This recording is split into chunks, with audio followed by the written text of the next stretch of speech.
지난 5월 17일은 우리 교회 창립 70주년 기념일이었습니다.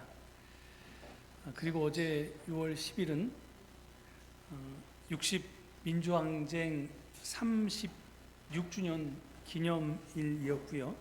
동시에 우리 교회가 속한 교단 한국기독교 장로회의 새역사 70주년 기념일이었습니다. 오늘은 교회력으로 성령 강림 후 두 번째 주일이자 우리 교단이 제정한 총회 선교 주일입니다. 우리가 매년 6월 둘째 주일을 총회 선교 주일로 지키는 까닭은 기장 교단이 1953년 6월 10일에 대한예수교 장로회로부터 분립해서 새 역사를 시작한 것을 기념하기 위해서입니다. 그래서 오늘은 특별히 새 역사 70주년 기념 총회 선교주일로 지키고 있습니다. 사실 성경에서 70은 특별한 의미를 지니는 숫자는 아닙니다. 40이 중요한 숫자고요. 그리고 50도 큰 의미를 가진 숫자이지만 70은 특별한 의미는 없습니다. 하지만 올해 70주년의 특별한 이유는 한국 사회와 한국 교회가 처해 있는 상황 때문입니다. 1953년은 민족 동족 상잔의 비극으로 우리 사회가 극도로 암울하던 때였습니다.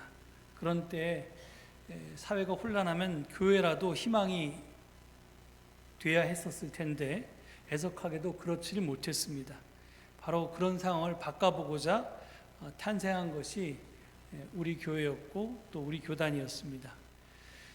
그리고 70년의 세월이 흘러서 오늘에 이르렀습니다. 그런데 70년 전의 혼란한 상황과 깜깜했던 상황과 또 그때 희망이 되지 못했던 교회의 암울한 상황이 마침 70년 만에 다시 도래한 것 같습니다.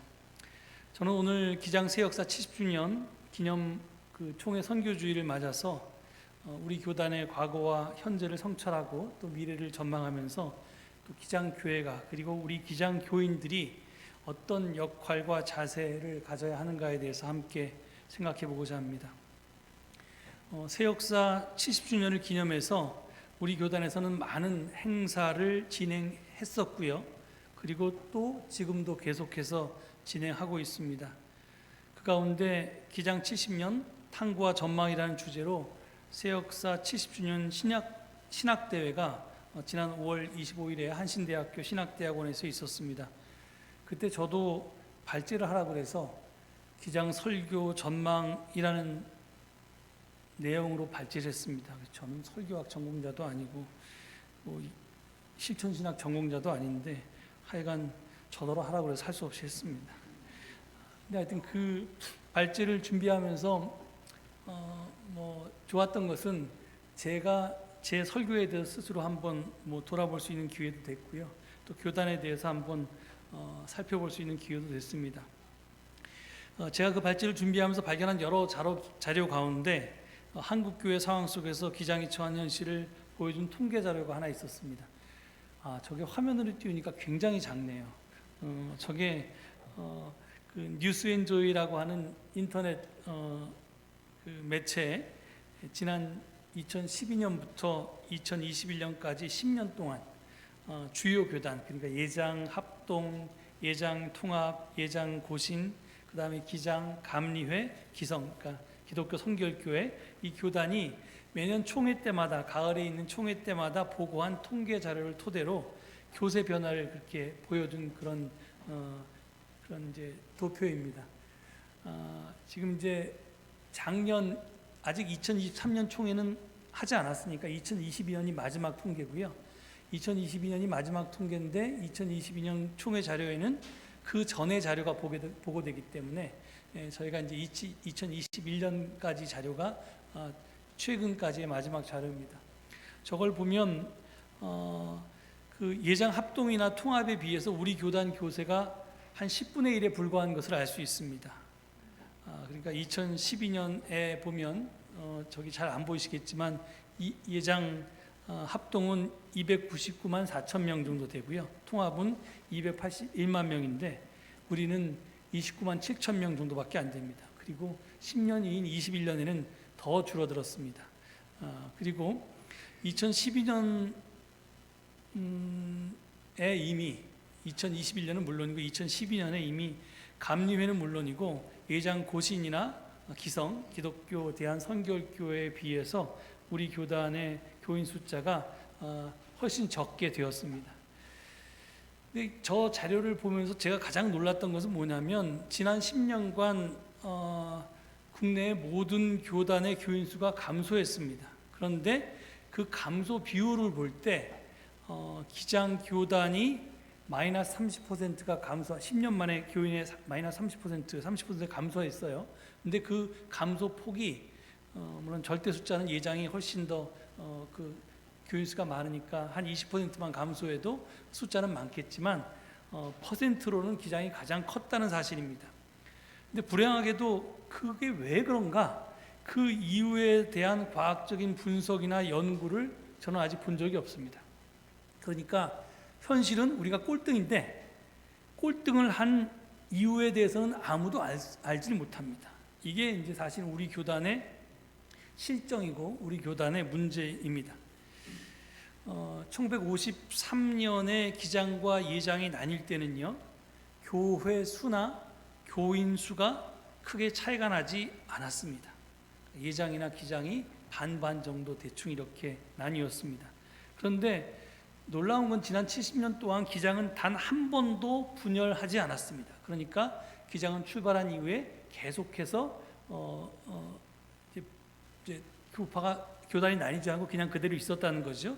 그런데 예장은 아주 여러 차례 분열과 분열을 거듭해서 저기 보시는 것처럼 예장 합동, 예장 통합, 예장 고시는 물론이고 대한예수교 장로회라는 교단명을 쓰고 있는 곳이 조사에 따르면 이게 뭐 교사마다 다른데 최소한 200개, 많으면 300개까지나 됩니다.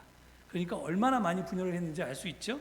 그런데 처음에는 기장과 예장이 똑같이 출발했는데 기장은 가만히 있고 예장은 계속 분열했는데 놀라운 것은 분열해서 쪼개졌는데 그 쪼개진 교파 중에서 교단 중에서 상위 세 곳, 사실은 더 될 것 같은데 하여튼 저 아까 도표에 나온 것만 보면 상위 세 곳이 전혀 분열하지 않은 기장보다 10배 이상 커졌다는 겁니다. 그 이유를 학문적으로 분석하고 설명할 능력이 저에게는 없습니다. 다만 제가 경험한 것 두 가지를 여러분께 말씀드리고자 합니다. 하나는 제가 미국으로 유학 가기 전이었던 90년대 말로 기억합니다. 사실은 이걸 경험하고 제가 유학 가서 공부를 해야겠다는 생각을 했는데요. 그때 우리 교단 선교교육원, 그 당시에는 선교교육원이라고 불렀는데 나중에 총회교육원으로 이름이 바뀝니다. 하여튼 이 매년 가을이 되면 내년도의 목회를 전망하면서 전국에 있는 목사님들이 다 모여서 신년 목회 세미나라는 것을 아주 대규모로 합니다. 한 200~300명 이상 모여서 어떨 때는 더 많이도 모여서 그 신년 목회 세미나를 하는데 제가 거기에 참석했는데 그 해는 오카논 목사님이 담임하던 사랑의 교회 부목사 3명이 와서 제자훈련에 대해서 특강을 했습니다. 그래서 제가 깜짝 놀랐습니다. 아니 왜 기장교단 신년 목회 세미나에 예장 통합도 아니고 그러니까 NCC에 가입되는 예장 형제교단이라고 부르는 예장 통합도 아니고 그 꼴 보수 예장 합동 목사를 3씩이나 불러서 제자 훈련에 대해서 강의를 하다니 이게 뭔 일인가 싶어서 좀 의아했고요. 그리고 기분이 되게 나빴습니다. 우리가 꼭 저런 것까지 배워야 되나? 그런데 제가 사실은 그 강의를 듣고 깜짝 놀랐습니다. 3가지 이유 때문에 놀랐는데 첫 번째는 지금은 뭐 일반적이지만 당시에만 해도 기업에서만 파워포인트를 썼습니다. 그런데 예장 합동 목사님, 사랑의 교회 부목사님들이 와서 강의를 하는데 파워포인트를 가지고 이렇게 탁탁 프리젠테이션 하는 거예요. 그래서 제가 깜짝 놀랐습니다. 제가 왜냐하면 그 당시만 해도 총회교육원에서 기장 목사님들한테 컴퓨터를 가르치는 강사도 했거든요, 제가. 그런데 거기는 이제 예장 합동 측은 훨씬 저보다 먼저 나갔습니다. 훨씬 앞서 나가는 걸 보고 깜짝 놀랐고요. 두 번째는 20대 목사님, 20대 후반 목사님 한 분, 30대 목사님, 40대 목사님 이렇게 3분이 와서 강의를 했는데, 그러니까 3파트로 나눠서 강의를 했는데 각자 맡은 강의에 대해서 굉장히 잘했습니다. 잘했다는 게 그 내용이 훌륭했다는 것보다는 무슨 얘기를 하는지 정확하게 전달했습니다. 그러니까 알아듣게 얘기하더라는 겁니다. 그래서 이게 보통 무슨 말 하는지 모르게 강의하는 사람은 너무 많잖아요. 그런데 너무 알아듣게 잘 이야기를 해서 이게 실력이 있다는 걸 알았습니다. 나중에 알고 보니까 사랑의 교회 부목사님들은 주로 서울대 졸업한 분들이 이렇게 한다고 그러더라고요. 그래서 그랬는지 하여튼 그랬습니다. 세 번째는 이 말에 제일 중요하게 받았는데, 그때 이제 수석 부목사였던 거기 세 분에서 강의하던 분 중에서 가장 연배가 높으신 목사님이 사랑의 교회에 대해 설명을 하는데, 예배는 최대한 많은 인원이 모여서 드리고, 왜냐하면 그래야지만 50명이 드리는 예배보다 100명이 드리는 예배, 100명이 드리는 것보다 1000명이 드리는 예배, 1000명이 드리는 것보다 5000명이 모여서 드리는 예배가 훨씬 웅장하고 은혜롭다. 그러니까 예배는 되도록 많은 사람들이 모여서 드려야 된다는 겁니다. 그리고 이게 활동을 할 때, 교회에서 활동을 할 때는 방관자나 소외자가 한 명도 없게 하기 위해서 12명 정도의 소그룹으로 조직해서 한다는 겁니다. 그러니까 이거보다 좀 많아지면 20명 정도 되면 벌써 거기서 이렇게 뒤로 쳐져서 그냥 이제 게으르고 그 모임에 적극적이지 않은 사람이 생기는데, 한 12명 정도로 조직되면 한 사람이 회장하고, 한 사람이 뭐 총무하고, 한 사람이 서기하고, 한 사람이 서기하고 뭐 이런 식으로 다 역할을 나눠 맡아서 뭐 이렇게 저렇게 다 일을 하기 때문에 모든 사람들이 똘똘 뭉쳐서 활동할 수 있다는 겁니다. 그런데 놀라운 것은 제자 훈련은, 제자 양육은 1대1로 한답니다. 언제나 그러니까 정확하게 이해시키고 가르치기 위해서 그냥 이게 그룹으로 하는 게 아니라 1대1 양육을 한다는 겁니다. 그러니까 제가 그 교회 성장 또는 교인 관리 전술이라고 이렇게 이야기될 수 있는 것을 듣고 제가 깜짝 놀란 게, 저 사람들은 교회에 출석하는, 이제 한번 방문하는 교인들을 단 한 명도 놓치지 않겠다는 거구나. 그렇게 해왔다는 겁니다. 지난 70년 동안 그 이제 복음주의권 교회들이. 그래서 이제 계속해서 이렇게 성장을 했던 거죠. 그리고 다른 하나는 제가 유학하면서 경험한 일입니다.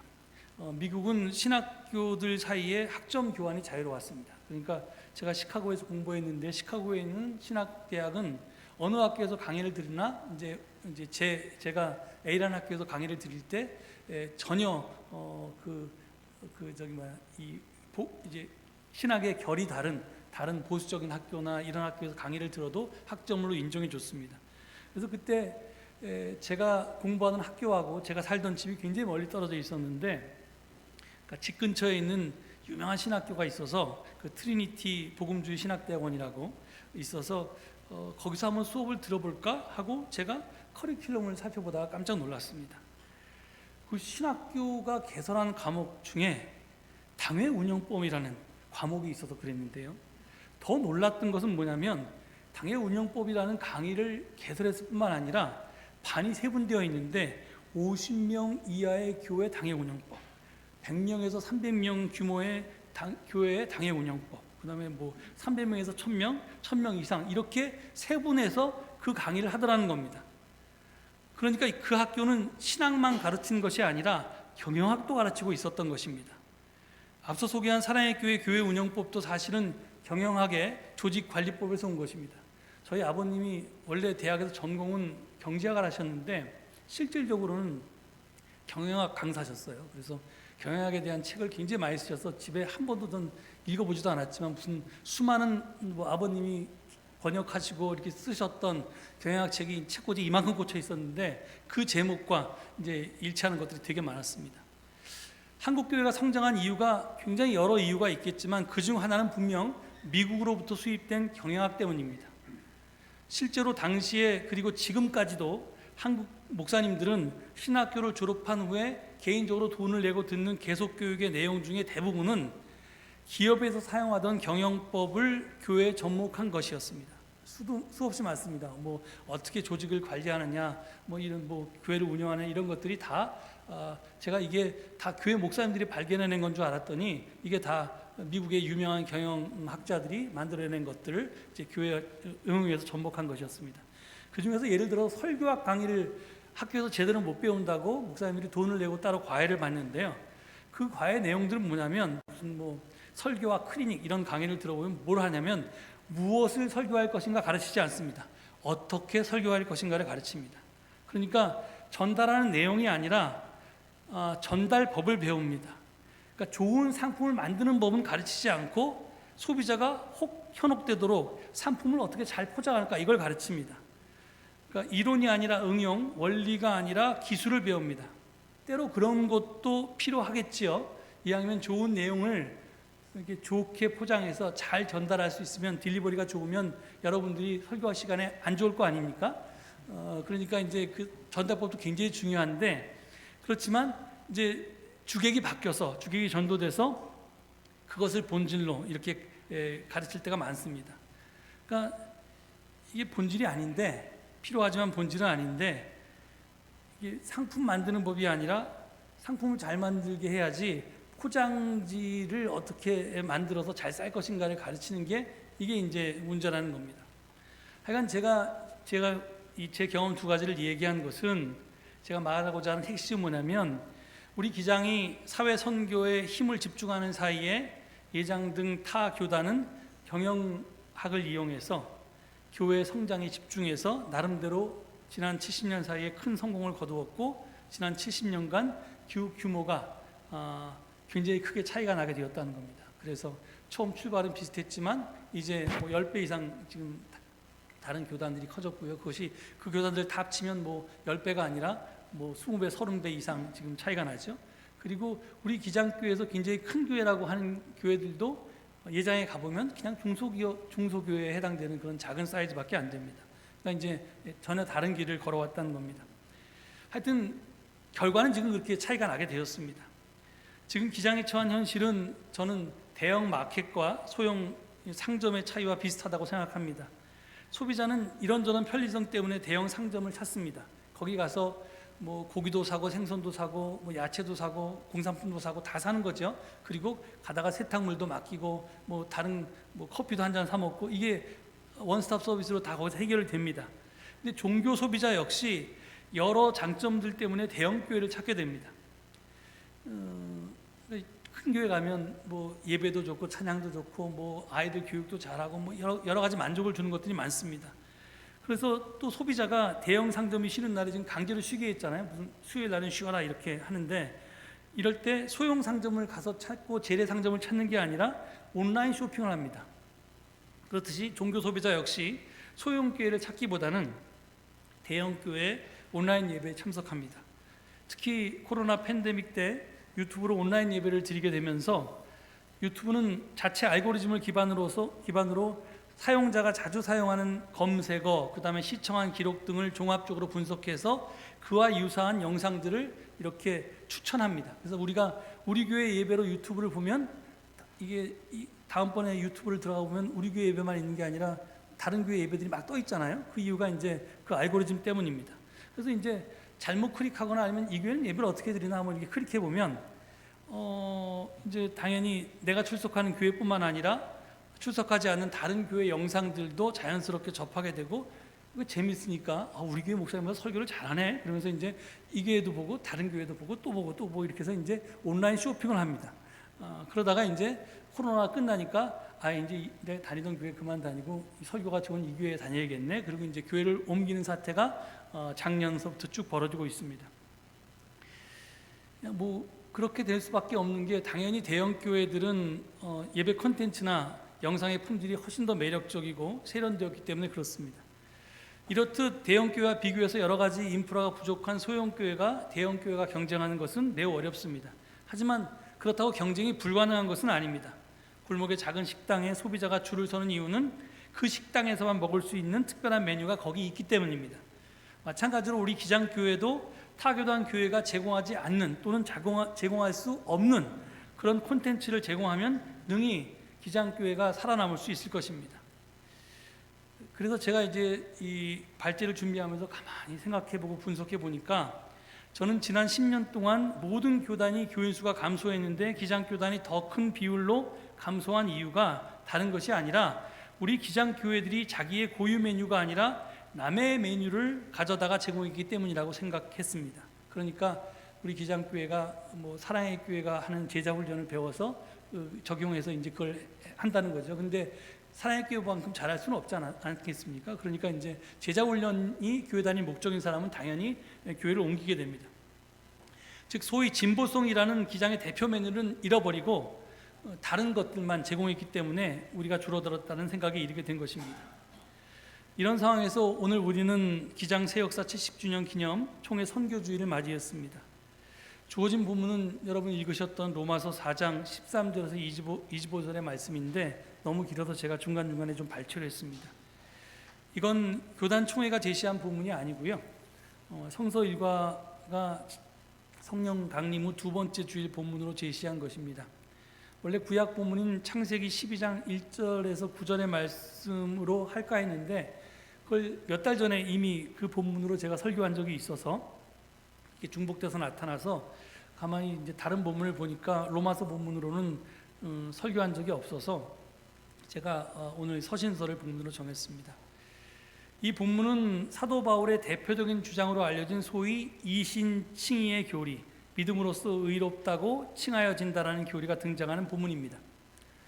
그런데 2020년에 코로나가 막 시작돼서 계속돼서 온라인으로 설교했을 때였던 것 같은데 그때 성서 일과표가 마침 제시한 서신서 본문이 로마서가 쭉 이어졌었습니다. 그래서 제가 로마서를 가지고 순서 설교를 했습니다.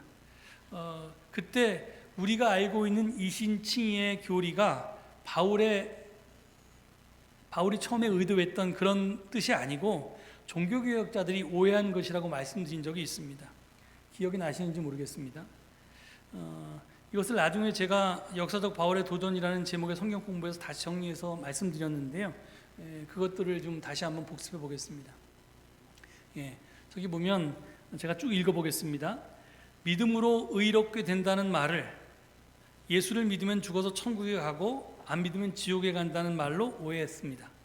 하지만 바울이 믿음으로 의롭게 된다고 말했을 때 그는 우리 자신이 어떻게 변화되고 우리가 사는 이 세상을 어떻게 변화시킬 것인지에 대해서 생각하고 했던 말이었습니다. 또 성경에서 의와 즉 righteousness와 정의, justice는 동의어입니다. 따라서 바울이 말한 믿음으로 의롭게 된다는 말은 믿음으로 정의롭게 된다는 말로 바꿔서 읽을 수 있고 읽어야만 합니다. 다음 걸 보면 의롭게 된다는 말을 지금 오늘 성경도 그거 비슷하게 번역을 했는데요. 의롭다고 인정받는다는 말로 오해했습니다.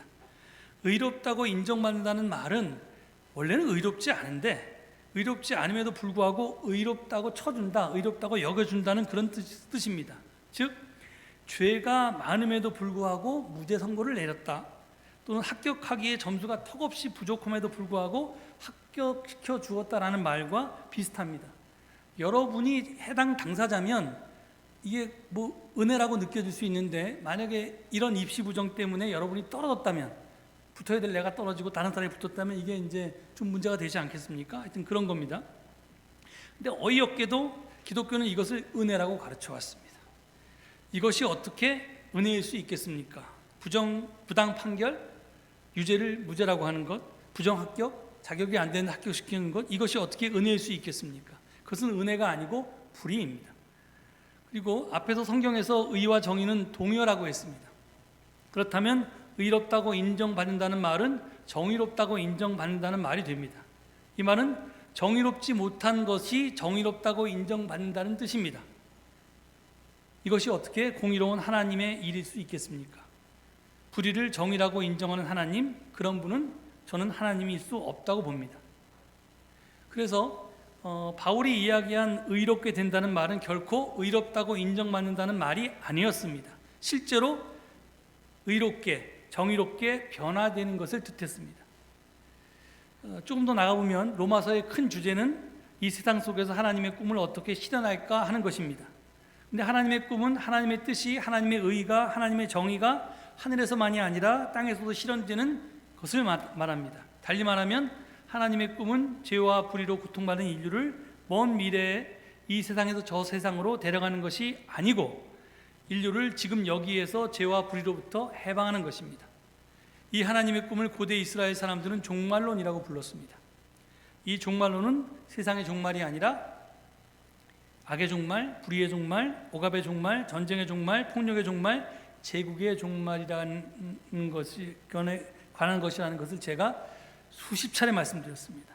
즉 죄와 악으로 더럽혀진 이 세상을 깨끗이 대청소해서 하나님이 보시기에 참 좋았던 창조의 첫 세상을 회복하는 것에 관한 것입니다. 그런데 이 하나님의 세상 대청소는 하나님 홀로 하는 것이 아닙니다. 인간이 하나님의 동역자, 영어로 코워커죠. 이게 서브워커가 아니라는 것을 주의해야 합니다. 우리는 하나님의 부하로서 하나님이 시키니까 하는 게 아닙니다. 하나님은 우리를 당신과 똑같은 일을 하는 동역자로 불러주셔서 동역자가 되어서 하나님과 함께 해야만 하는 것입니다. 그 하나님의 동역자는 세례를 받고 예수 그리스도와 하나가 된 크리스천들입니다. 그러면서 이제 계속해서 이제 이런 이야기를 제가 했는데요. 예, 기억이 나실 겁니다. 이 이야기를 아마 여러분 강의를 들으셨던 분들이 계실 테니까요.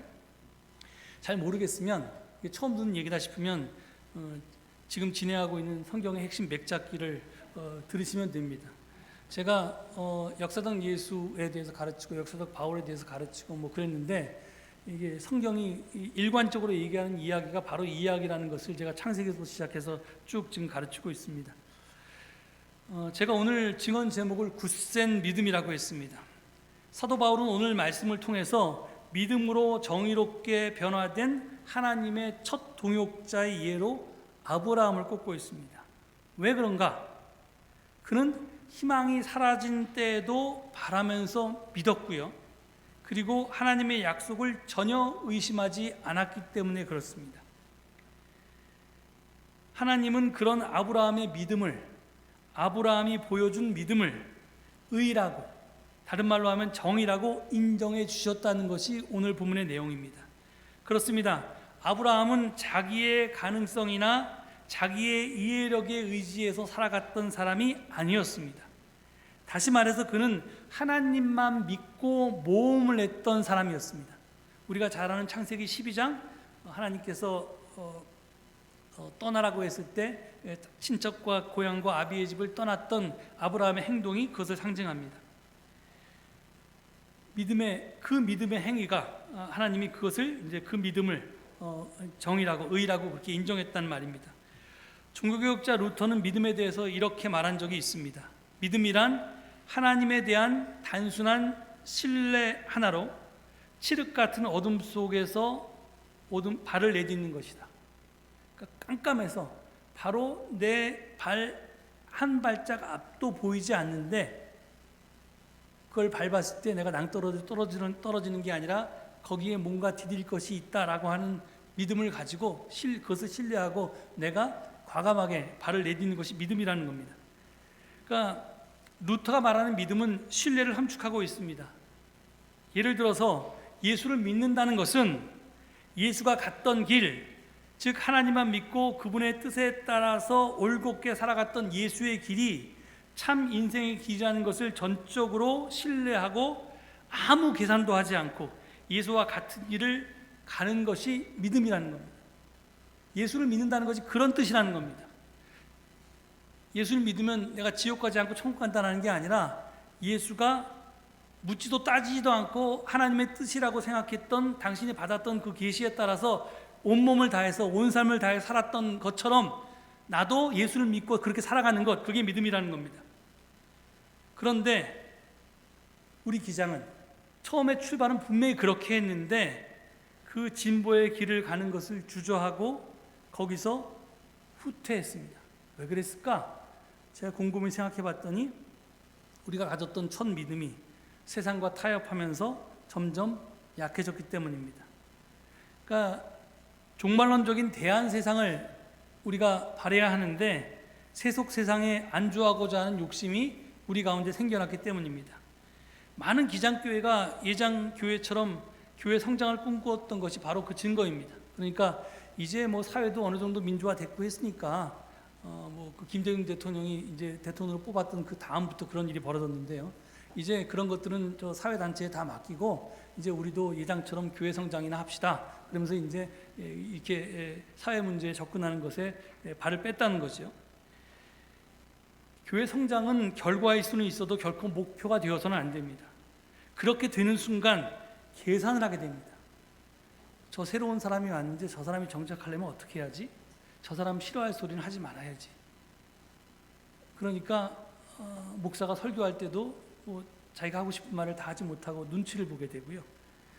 여러분들도 이제 다 그러잖아요. 우리 교회가 이렇게 했을 때 반대하는 사람이 한 사람이라도 있으면 그걸 못하게 됩니다. 그러니까 계산하고 주저하고 그러다가 보면 결국 타락하게 됩니다.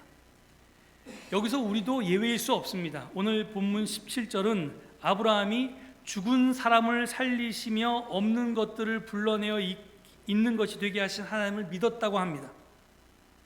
불가능한 것을 가능하다고 믿었다는 겁니다. 무에서 유가 창조되는 것을 믿었다는 겁니다. 우리는 기후위기 비상행동에 열심히 나서고 있는데 이걸 하면서 과연 이게 소용이 있을까에 대해서 의심하기도 합니다. 이게 너무 늦은 건 아닐까?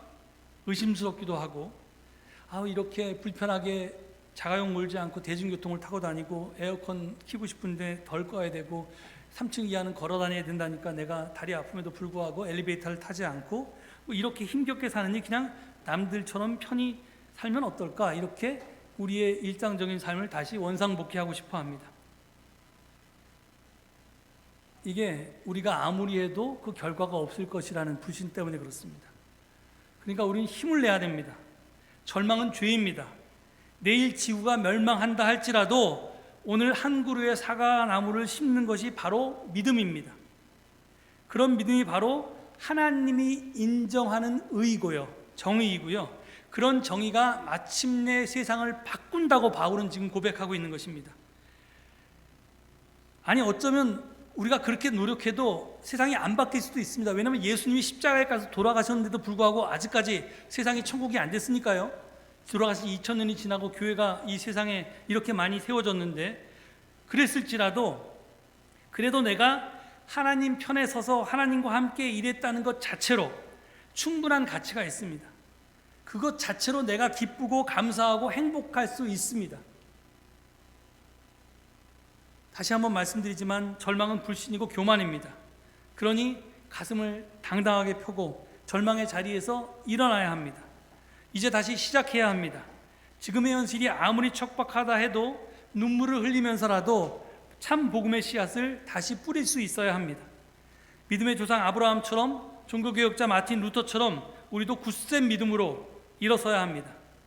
그래서 나의 도움이 나의 일에 네 도움이 필요하다고 말씀하시는 하나님께 기꺼이 우리의 삶을 봉헌할 수 있어야 합니다. 이게 우리가 그리스도인 된 목적이고 교회가 존재하는 이유입니다. 이것을 잃어버리면 우리는 교회 다닐 필요 없습니다. 그냥 자기 만족을 얻거나 아니면 내 욕심을 채우기 위해서 교회에 다니는 거지, 이게 적어도 예수 그리스도의 믿음을 부어다 사는 믿음은 아닙니다. 오늘 기장 총회 선교주의를 맞아서 다시 한번 이 믿음으로 굳세게 무잠하시고 다시 세상으로 향해서 나아가는 우리 모두가 될 수 있기를 축원드립니다.